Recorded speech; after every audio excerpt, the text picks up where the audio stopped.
According to the Washington Post story this morning, according to current and former officials, Trump made separate appeals to the Director of National Intelligence, Daniel Coates, and to Admiral Michael S. Rogers, the Director of the NSA, urging them to publicly deny the existence of any evidence of collusion during the 2016 elections. Coates and Rogers refused to comply with the request, which they both deemed to be inappropriate. Is that an accurate reporting, Director Coates?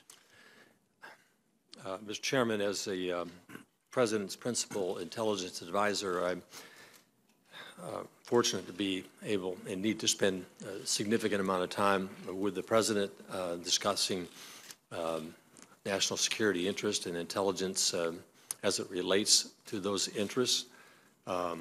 We discuss a number of topics on a very regular basis.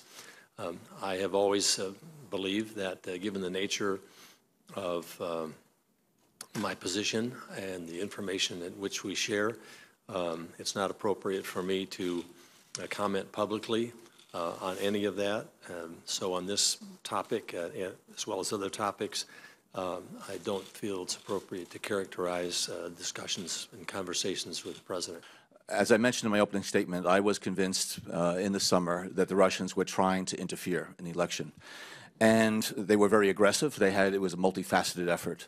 And I wanted to make sure that we were able to expose as much of that as possible. But was there intelligence that said that the Trump campaign was colluding with Moscow during their campaign? There was intelligence that the Russian intelligence services were actively involved in this effort. And having been involved in many counterintelligence cases in the past, I know what the Russians try to do. They try to suborn individuals.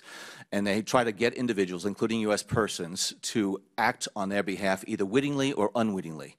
And I was worried by a number of the contacts that the Russians had with U.S. persons. And so therefore, by the time I left office on January 20th, I had unresolved questions in my mind as to whether or not the Russians had been successful in getting U.S. persons involved in the campaign or not to work on their behalf, again, either in a witting or unwitting fashion. And so, therefore, I felt as though the FBI investigation was certainly well-founded and needed to look into those issues.